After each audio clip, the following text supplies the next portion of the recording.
Hey everyone, welcome to another episode of Talking Force. Today we have a very special guest and Dr. Donna Lopiano.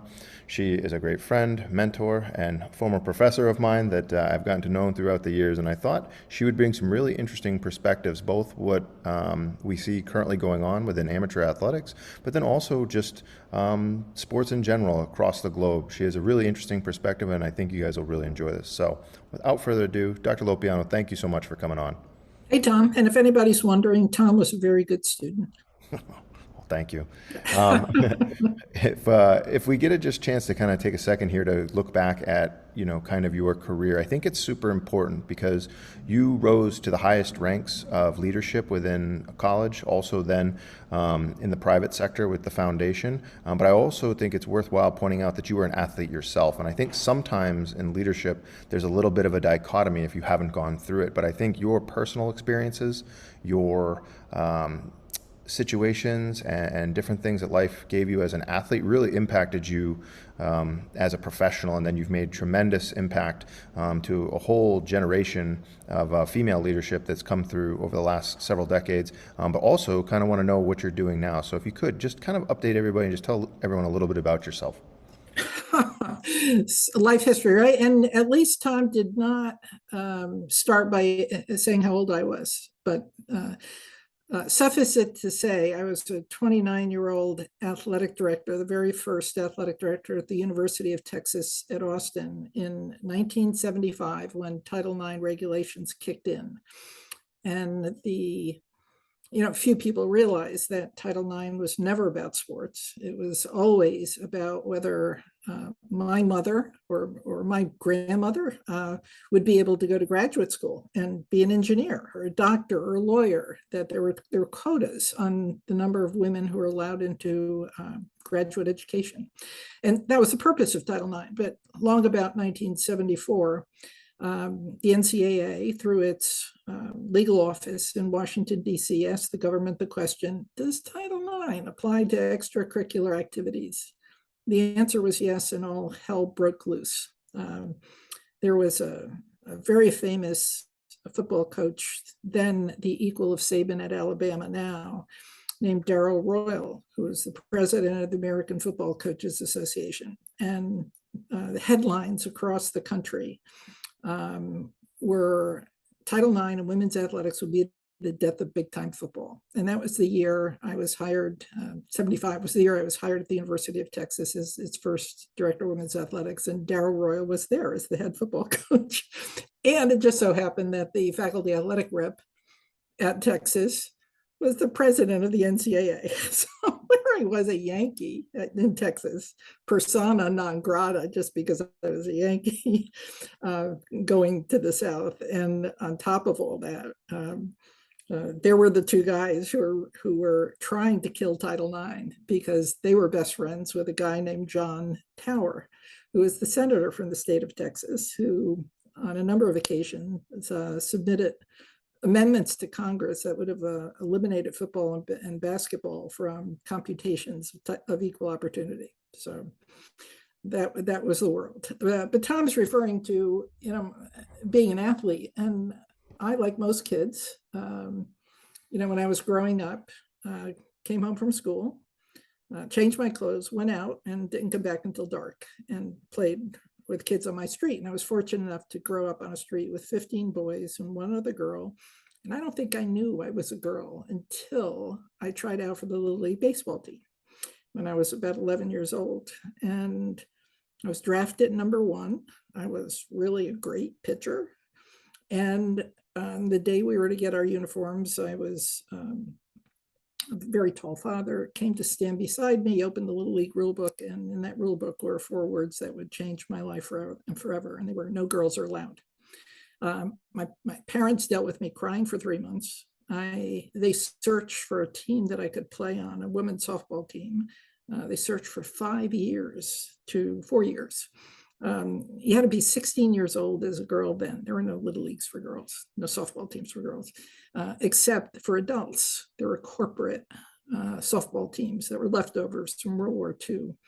But you had to be working age, and I had to wait until I was working age, and ended up playing for a national championship level women's softball program. And had traveled around the world by the time I was 18, playing in the first world championships in softball. And that team stayed together. We played because school sports were nothing. If you played college basketball or high school basketball, if you had 10 games this season, that was a lot. And there were most likely to be play days as opposed to serious conference championships, or there were no state championships for girls, there were no scholarships for girls. This was way back when, before any of you listening were thought of. So that boded me well in terms of the tenacity and the resilience of being an athlete is the gift that I've carried with me all my career. You never worry if things, you run into a loss, or things don't go well. You finish that game, you step back, you reassess, you say, how can I win the next one? And you go out and you go after the next one. And it's that combination of resilience and discipline and tenacity and focus that I think made my transition to professional life so easy. Yeah, and I think that a lot of people often, especially today, get caught up in wins and losses. But for the vast majority of individuals, athletics is going to teach you a lot more about, I don't know, personal interactions, adversity, all those things that you mentioned. And there is a lot of carryover. There's a reason why in corporate they look for athletes, because you will have losses, and how you come back and how you handle them and what do you do to adapt and adjust to the next situation does have a lot of parallels. So I often get frustrated when people keep focusing on the outcomes. Well, did I get this many points, or how many followers did I get? I think we're losing some of the essence of, kind of as you mentioned, just go play, be competitive, enjoy the act of competing, not just focus and obsessing on winning. And how did you parlay that? And kind of, again, someone hears the story that you just told, maybe they have something similar, but then, okay, so great, so now you've got the fire, you've got the tenacity. What did you do, and what kind of career path from the kind of academic world of degrees to getting to be in the forefront of Title IX in Texas in '79? How did that go, and what was that journey like? Well, I think primarily knowing that I wanted to stay in sport. And when you grow up, you just don't know what the possibilities are in sport in terms of professions. And so if there was a role model in my life in terms of, boy, would I like to do this, it would probably be a coach or being an athlete. But there were no professional opportunities for women. You had to stay in open amateur sport. So I was out to get whatever credential I needed to be a coach. And so I went to the local state university, Southern Connecticut State University, primarily because all my teammates went there. And I thought, well, I got to be a physical education major, right? And got my degree. And while I was there, learned that, it's even better than being a coach. You can be a boss, you can be an athletic director. And at the time, there was no such thing as sport management. It was called athletic administration, and it was a degree offered usually within the physical education department on college campuses. Got that, got my physical education degree at Southern, and then went directly on to graduate school at the University of Southern Cal and did a master's and PhD, one right after the other. I was a grad assistant a grad assistant, a player, and a coach. Because you were allowed a fifth year of eligibility if you went right on to grad school at the time. So I ended up coaching a team, playing for that same team, because there were no formal programs for women. It was a loosey-goosey, you're a graduate assistant coach of the basketball team. Oh yeah, you could play on it too, you've got eligibility. So sport was really loosey-goosey in the 60s for sure. But it was fun. It was fun. And when you went from USC and you get over into Texas, what was kind of your mission? I mean, I'm fortunate enough to have known you for several years now. You don't do anything half speed. So you typically, when you hit the ground running, both from your due diligence, your research, but also your ethos, it's pretty intense. And I know that wasn't just something that just happened. That's been in your kind of being for your whole life. What was that like when you hit the ground? Because obviously you saw a lot that needed to change, but how did you temper that with patience? It's really nothing like that. When I got through with USC and was there right, about to get my PhD, I started looking for a job. And I said, my parents have put me through school this whole time. I've got to go back east.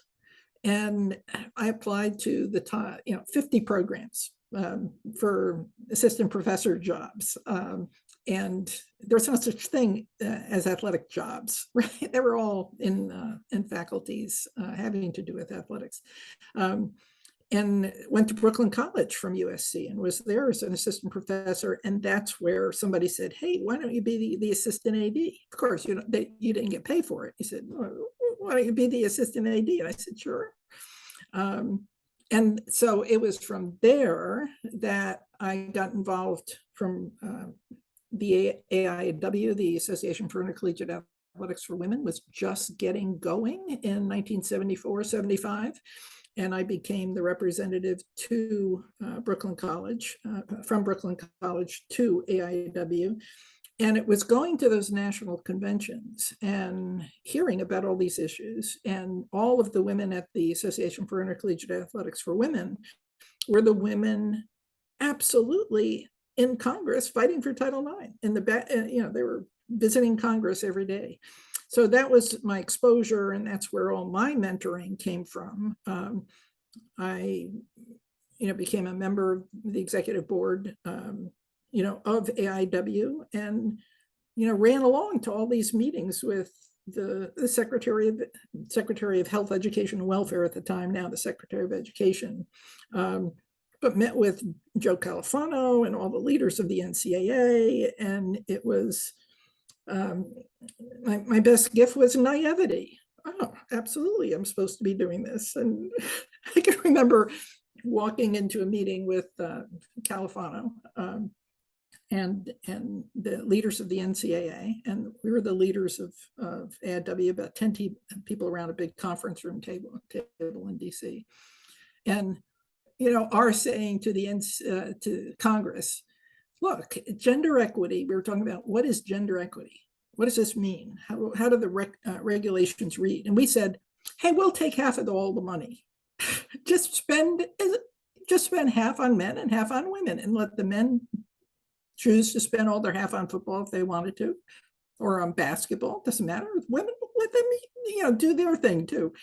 And the guys had a heart attack.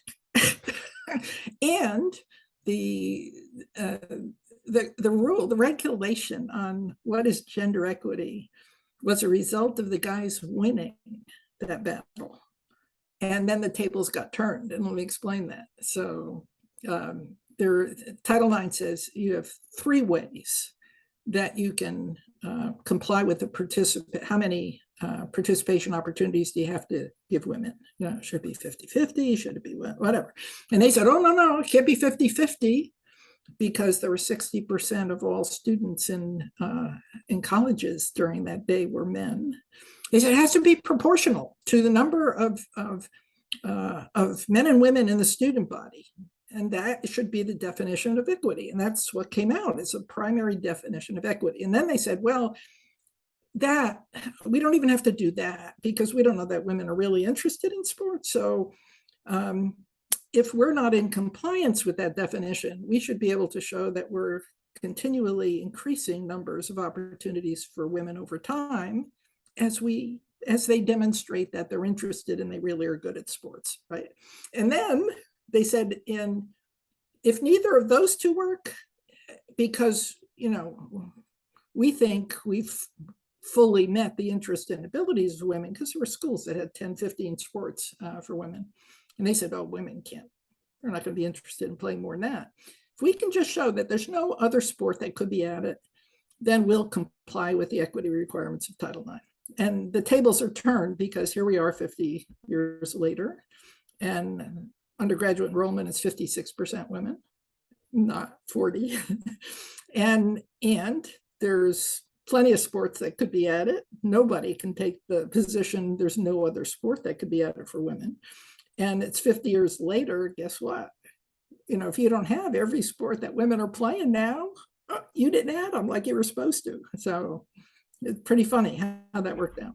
Well, and I think too that kind of, that kind of segues into the next section here of that there's been a lot that's changed. I don't think a lot of people know the history of the NCAA, amateur athletics, professional athletics, and I know we've studied and looked at this as it runs parallel.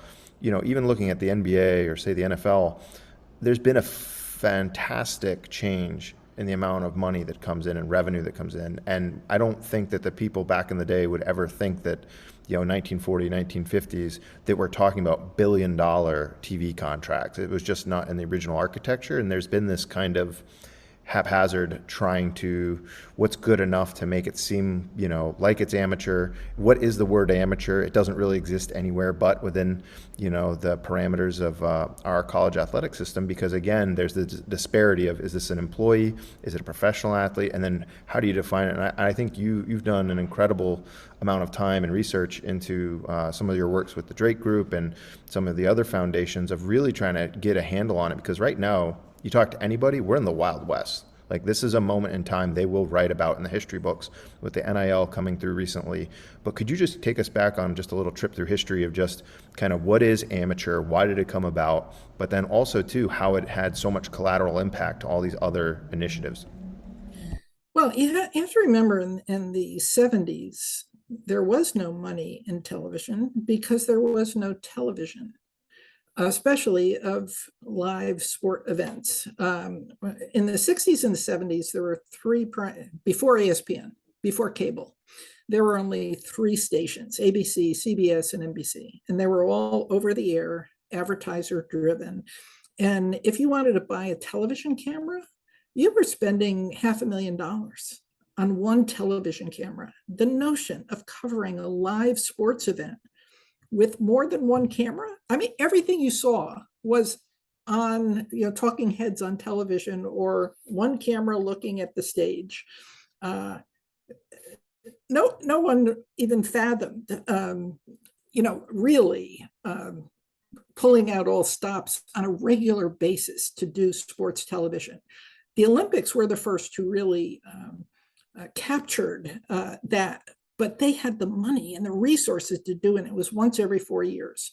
And if you go back and look at that old footage, it was like newsreel footage, because they still didn't have camera angles or slow motion or anything like that. So there was no money in college sports television until really the early 80s, late 70s, early 80s. And that's because all of a sudden we made this transition from free over the air to paid cable, and boom, there was a whole bunch of competition as to who would get this programming, and the cost of camera of just producing the event really came down. Instead of $500,000 to do a game for pizza, right now you can buy a high def camera to do live streaming, which all colleges and universities do, for $2,500. I mean, that was a $350,000 camera just 25 years ago.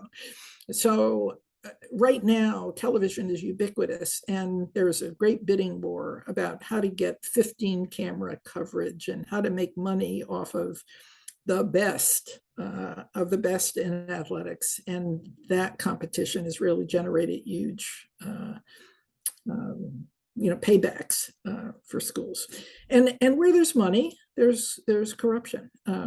What we have seen for the past 100 years, well, 50 years really, in terms of NCAA control through these fake news amateur status provisions, is it was true in college sport, and it was true in open amateur athletics, that the Amateur Athletic Union, which ran open amateur sport before the United States Olympic Committee did so, in the 50s and the 60s, 70s, they were doing to open amateurs, our Olympian athletes, exactly what the NCAA did to college athletes. But how that changed for Olympic sports was when in 1978, Congress passed the Amateur Sports Act. And that allowed athletes to monetize their own names, images, and likenesses and keep their own money if they wanted to train for the Olympic Games. And the only reason that happened was because we were doing so poorly in the Olympics in the early 70s. Why it took so long in terms of athletics opening those doors, college athletics, was primarily because everybody believed the student deal. These are students. These weren't like the Olympic athletes who gave up everything, jobs and whatever, to get a medal for their country. These were students, and they had to be protected from however we protect students, right? And they got away with it for a long time, but now all barriers to students outside employment are gone. And unfortunately, the Governance Association, the NCAA, has not stepped into the fray. They've given up. So I'm not playing in this sandbox anymore. I think I'm going to give governance responsibilities to Division 1, 2, and 3 respectively, and talk about, you think Division 1 is going to govern itself with any ethical standards? Well, that's what I was going to ask, is if you could just kind of explain that, though, because I think what people always say, they'll say amateur. So there's amateur, there's professional. And then, to the flip side of, there's a lot of people, you'll hear them say over and over again, there's a lot of people that got degrees that otherwise wouldn't have. And by the way, they didn't make that much money. And I know that piece that Kevin Blue had written a few years back, talking about it's a very unique situation where you have so much revenue coming into nonprofit institutions that normally they'd have to pay out in a collective bargaining agreement or to other unions, but instead what do? They have to spend down. And so that's where you see this, arms race in capital infrastructure projects just to lower that number. And I think it's worth taking the time, though, to go back and say, again, where did that amateur, you keep saying it, but there's huge legal and financial implications into that people just, again, if you know that, I think you can have a more intelligent conversation with kind of where we're at now. Because to your point, the regulations by the people that need to be regulated aren't going to be very tight. Well, amateur is a made-up term. It just juxtaposes professional in terms of professional is pay for play. But right now, our laws don't define compensation as, dollar bills. If I give you an athletic scholarship, right, that's compensation. That's even pay for play. And that's why the government, the National Labor Relations Board is making, lots of noises saying, what are you guys talking about? These guys are employees. They're getting compensated for, full scholarships for playing a sport. We got to treat them like employees and let them unionize. And you just mentioned that the unions in professional sports, the NBA Players Association, the NFL Players Association, successfully negotiate for 50% of all revenues to go back to athletes in terms of investment in salary caps and things like that. We can do the same thing in college sports, but not have it be cash. And this is the key. Take the word amateur out of your vocabulary. Talk about educational sport promulgated by nonprofit institutions that make a promise of a college education to kids. And they happen to participate in intercollegiate athletics, and they make big bucks for their institutions. If being fair in terms of compensation were the case, and 50% of all these revenues should go back into an athlete's pocket in some way, then it makes sense for this nonprofit educational institution to deal with educational coin and not dollar bills. Educational coin and making sure there are protections against future medical expenses and athletic injuries incurred in this activity. And those are the things that are in place right now. About 10% of all collegiate revenues in Division 1 translate into scholarships. That should be way up there, right? Only football and basketball and a couple of other sports get full, the kids get full scholarships. The rest are equivalencies. They get split up all over the place. And there is no parachute for most kids who 20 years down the line, especially football players, But players in basketball, players in soccer have suffered repeated hits to the head or concussions. They're going to be facing dementia and Parkinson's. And to give you some notion of what those costs are, the NFL has a $1 billion trust fund for 15,000 former football players. They've almost used up that trust fund on 1,500 cases, right? There is nothing like that in college sports. And college sports is running through, just in football, 30,000 players a year in D1s. So the magnitude of that need is huge. And if you say your first priority is educational coin, making sure you deliver the first promise, the promise of an education, and that you're protecting the health and welfare of students, that should take up that 50% of revenues. But right now, where's that 40% going that's not getting paid out? And you name it, right? Giving coaches the means through these facilities to recruit prospects so they're more successful, and then can put it in their back pocket in the form of salaries and bonuses and payouts, for early exits. I mean, so it is what's happened to the NCAA is it transitioned from its origins as an athlete protection governance organization. It was started in 1906 because of deaths in college football. And the president of the United States said, I'm going to ban college football if you guys don't do something to control these rules so kids don't get killed. So it started like that. And then as money, the television money came into the 80s, we've seen it develop into a trade association that it's run by athletic directors. It's run, and who tells the athletic directors what they need and want?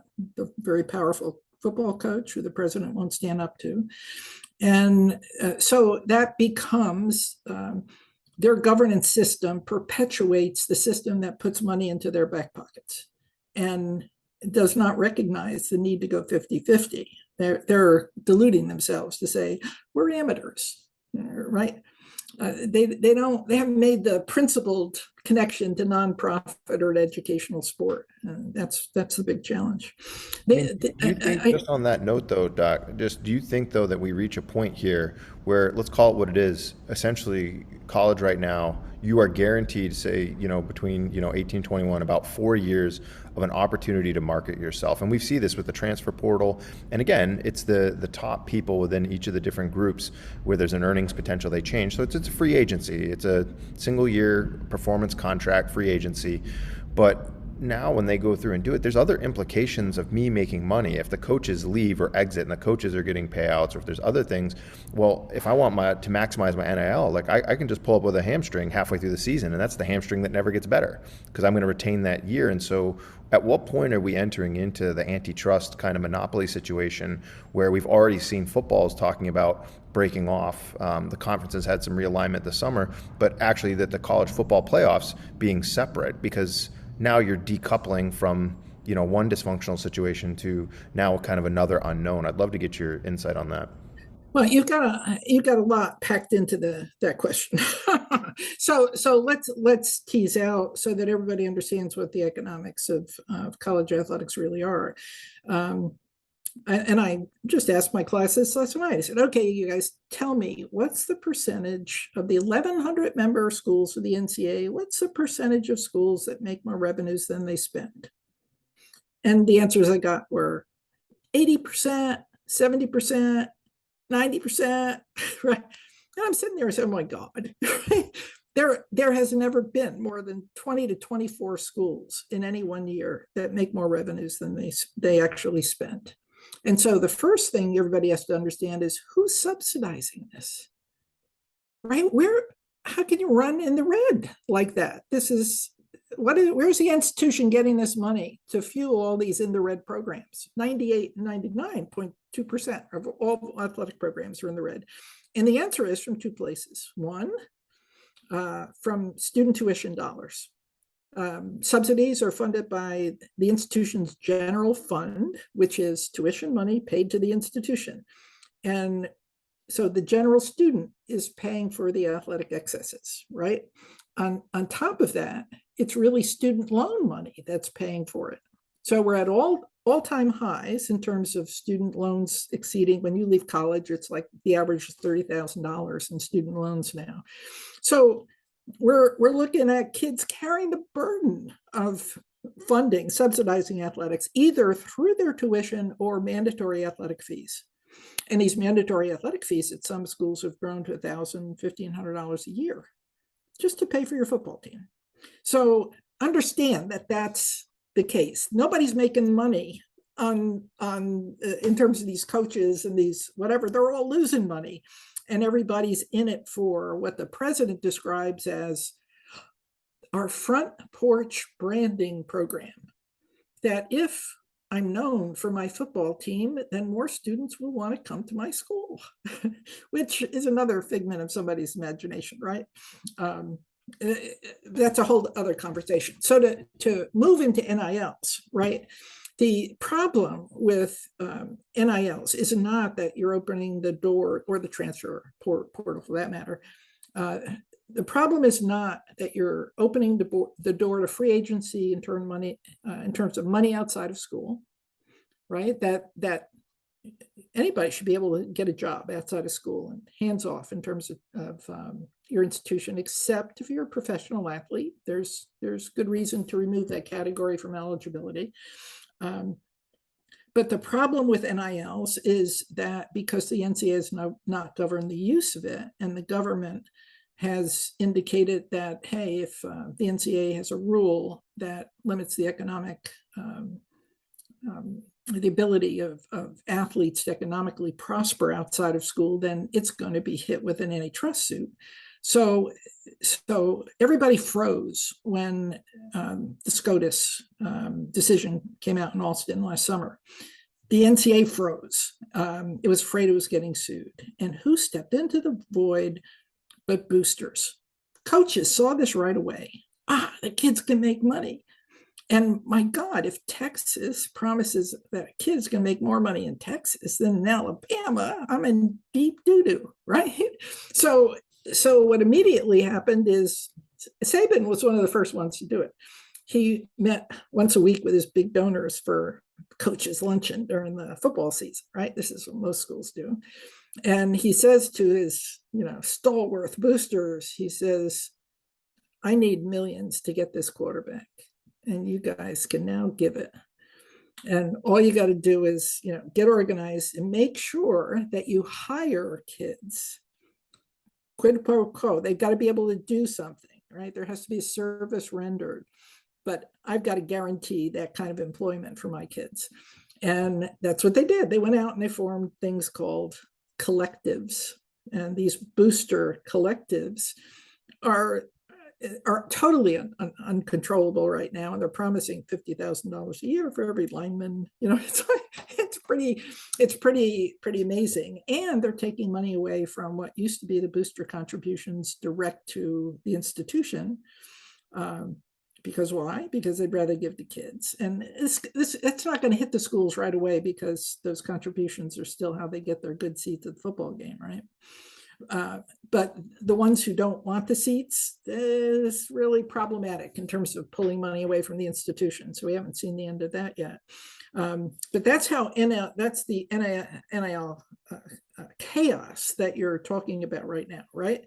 What's still undecided and why people are going to Congress is there's big talk about your antitrust suits and right now there's a suit called House. It's House and Oliver Sedona Prince, who was the whistleblower for the women's Final Four, the one that shared those video camera footages of the differences in weight rooms and training tables.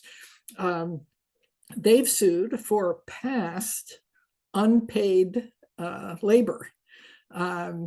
And that's going to come into the courts, and the NCAA is knocking on the doors of Congress saying we want retroactive rules, an antitrust exemption, saying that you never want to, 501c3s can't pay college athletes to play, and we want to be relieved from all that stuff. So it's pretty messy out there, and Congress is a little dysfunctional, so it's not responding like it usually did. They don't trust the NCAA as far as they can see them.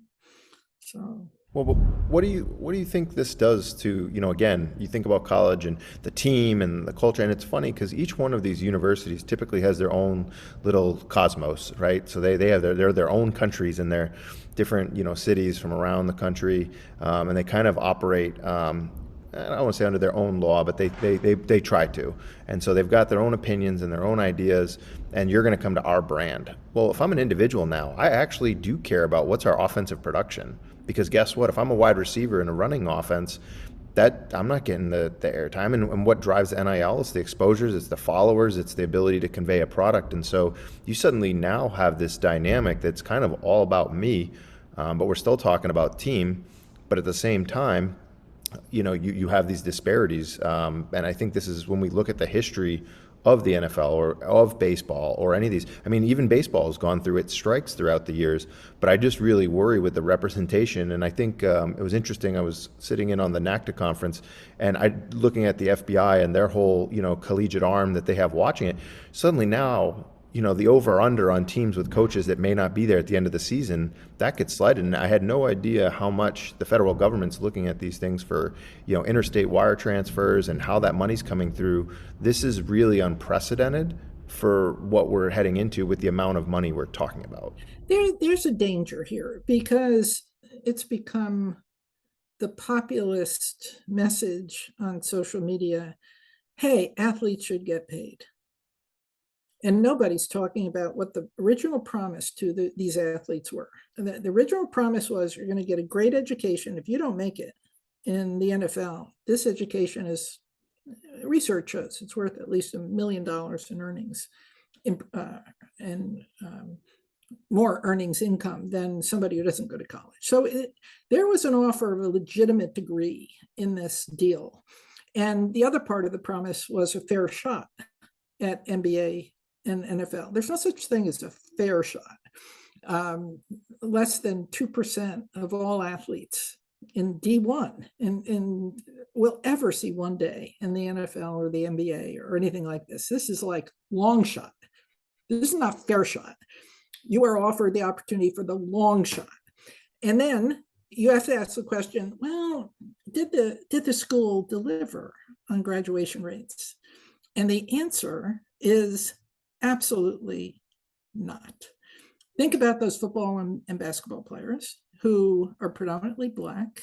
These are the only two sports where the more than 50% of the players are players of color. The schools have waived normal admission standards to admit them, which means they are not as likely to be competitive in the classroom against their better prepared classmates. Athletic departments run the academic program and place them in easy classes and friendly professors. If they graduate, what's the value of the degree? Probably slim to none. And data shows that despite the fact that these guys are putting in 4 years of full-time studies, they have to be eligible with at least a 2.0, and 45% of them are not getting a degree at all.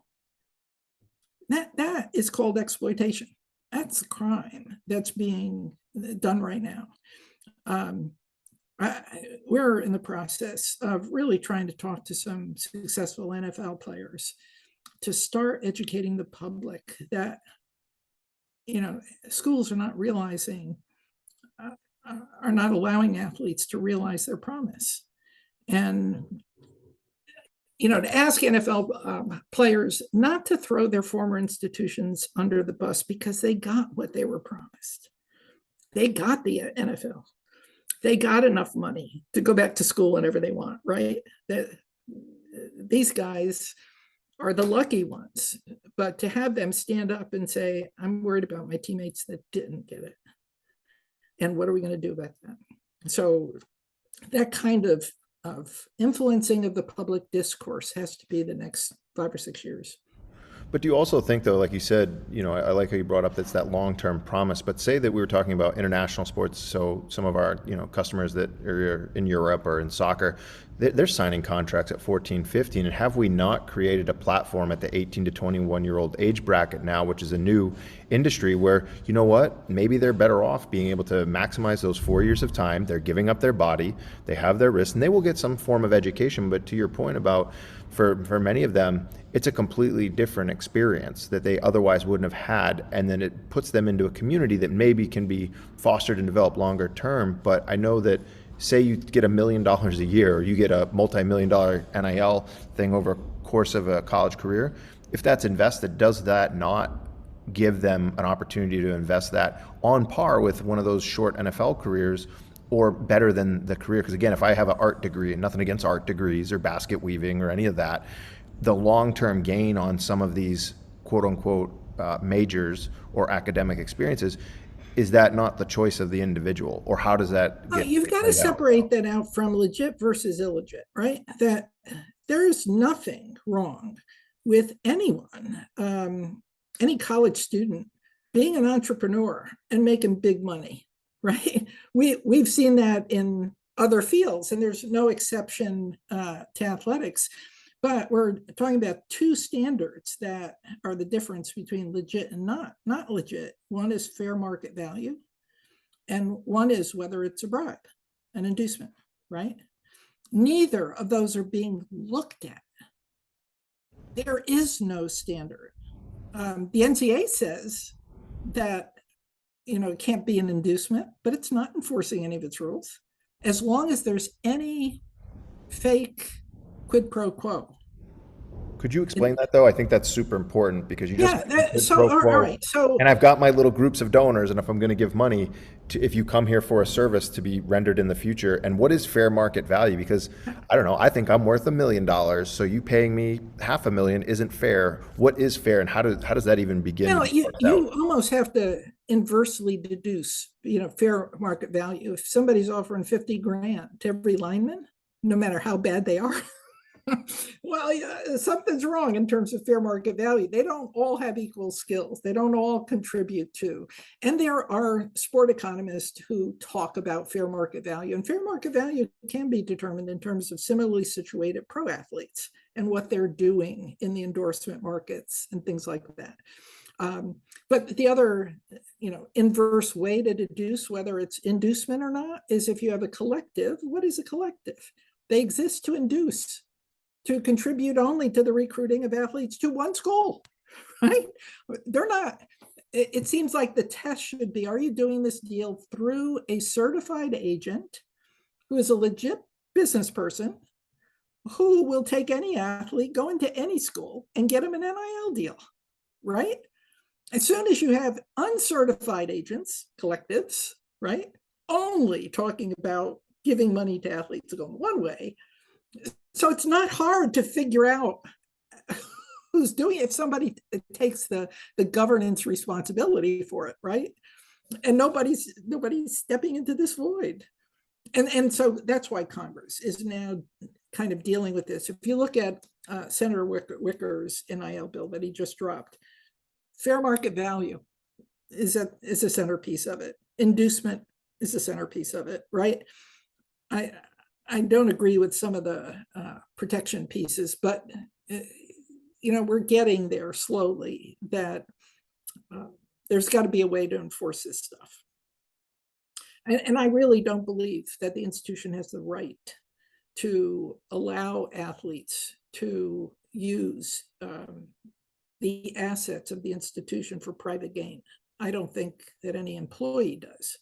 That, for instance, there's a law in Connecticut that says, if you're a faculty member at a public university, you can't use your institution for private gain. And that means that the head basketball coach, right, at Southern Connecticut, who runs a summer camp in the summer, can't produce a brochure that says, I'm the head basketball coach at Southern Connecticut, because they're using the institution for private gain.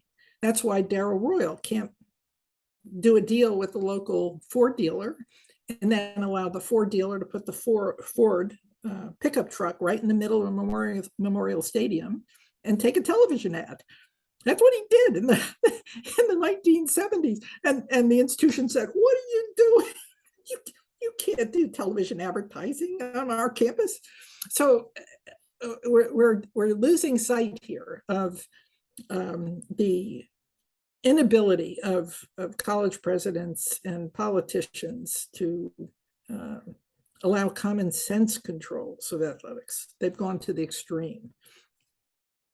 Yeah, and I see where too, we've talked about television, but also in the digital environment, the phone, the social media, and again, that's a whole, that digital environment just simply didn't exist, you know, before say 2004, 2007 with Facebook, the iPhone, and just even the ability to But have. that's okay. That's kind of an even Steven kind of a thing, because if I've built up followers on my social media and my pay is related to the delivery of followers, right? Then there are lots of kids who are making money right now, not because they're great athletes, but because they have a lot of followers. They grew up in a city where everybody loved them, right? And now they're parlaying that into enough money, based on clicks, based on whatever, to do better for themselves. It's not $1 million, but it's social media influencer money ain't too shabby. Well, I was going to ask too, because as we've talked about these bigger deals and these collectives, I'd love to hear your thoughts on when we talk about for the female athlete, what's in store for the future, because there are some disparities, and you've mentioned to it a little bit, the NCAA championship, the Final Four, arguably, one of the biggest events each year in female sports, and we can't even get the weight room correct. We can't get the dining hall. I think there was the locker rooms was theirs as well. It was several different images that you were referring to. But now as we go forward, what do you see as far as collegiate and kind of even professional sports for women in this environment? Because it certainly impacts the funnel. Well, now that it's obvious that kids who are college athletes can go out and parlay their brand outside. Now the pressure has come on back on institutions, and women are asking the question, hey, didn't Title IX say that you had to do the same thing in terms of promotion and publicity for women's sports as you do for men's sports? How come we're not on television? And really, Title IX would say, hey, you're making 2-3 million from your men's sport product on TV. They don't care. Title IX doesn't say you have to do whatever the source who gave you the money says. As soon as money comes into the school, you have to spend it for equal treatment of men and women.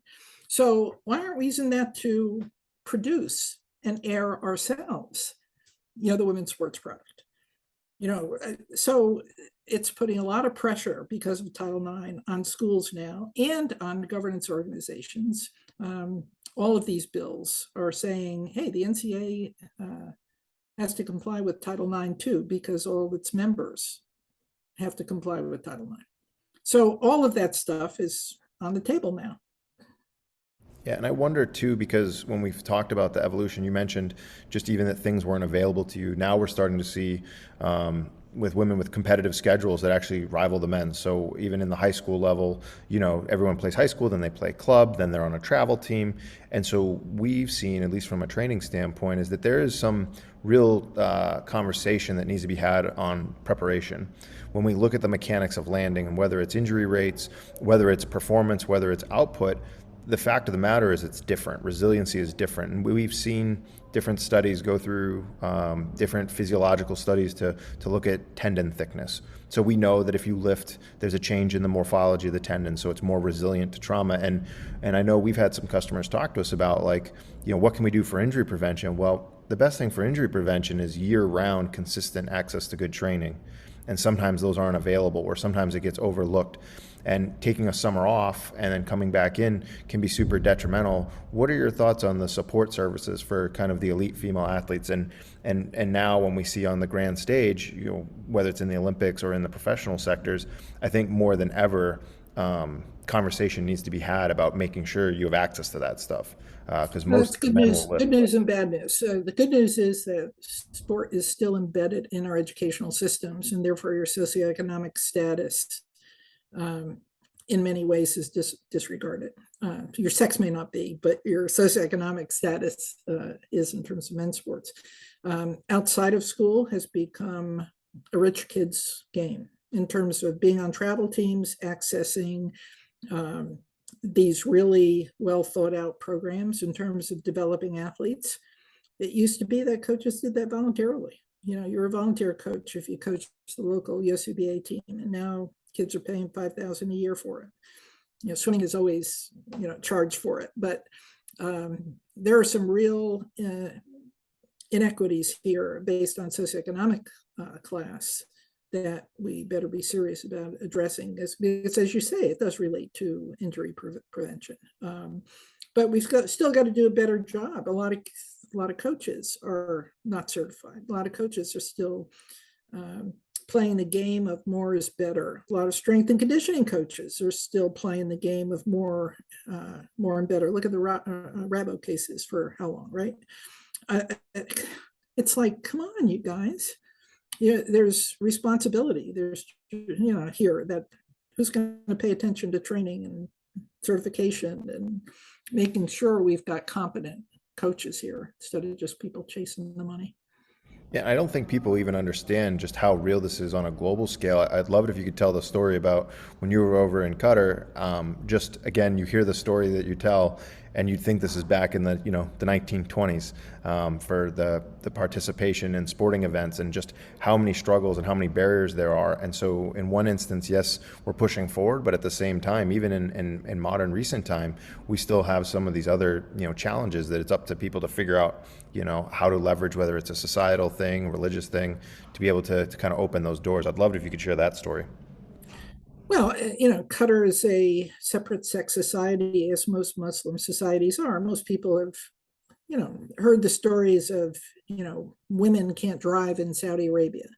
When Qatar is a little small peninsula off of Saudi Arabia, where you've got about 300,000 former Bedouin desert dwellers or pearl diver fishermen around this peninsula of sand, of desert.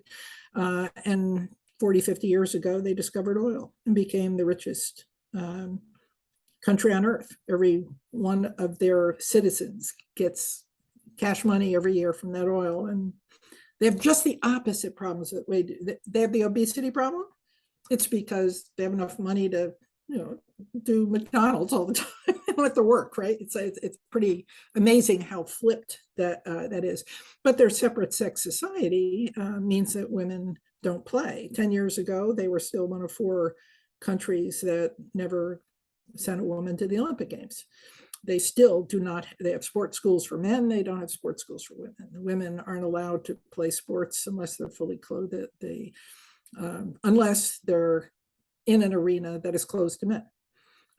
So the barriers that need to be overcome in so many countries are religious-based, which are as impactful as sexism in sport. Sport is still the last bastion of male dominance and identity. And when you look at the sport federation, open amateur sport level, in particular, it's Darrell Royal all over again. Those guys are still, running the show, which is why it's so important to embed sport in educational systems. Where children are still treated equally. They may be separated in these countries, but they could be treated equally by law, and that's where the U.S. was ahead of the game with Title IX. And so, I know in that environment, I think you had to go in there and, try to talk about setting up an event, and there were, just some creative problem solving that you did. But I think, was it racquetball or was it squash was the first that they event that they had hosted? I think that's what Well, no, it was a matter of, getting the head of the boys' sports school to realize his daughter was talented and that he could play with her, and setting up a father-daughter tournament. And not only having fathers play with their daughters, which I'd never done before. And that's what Title IX did for us 50 years ago. It made it okay for dad to go in the backyard and play with his daughter culturally, not just his son. And we just added to that tournament an exhibition match between the 14th ranked women's squash player in the world and the best squash player among the men in tennis, where she was clothed like an athlete and other men were watching her. So breaking cultural barriers is delicate and it's fun. So thank you so much, Dr. Lopiano. Again, I could talk to you for hours. When we talk about setting up our listeners to get some contact information, what would be the best place to have them reach out to you if they had any other questions? Because obviously today we covered a lot, but there's so much more we could do. What's the best way to get a hold of you? Donna Lopiano at gmail.com. Awesome. Doc, thank you so much. We'll be in touch. Have a great rest of the fall. Take care. You too. Bye, Tom.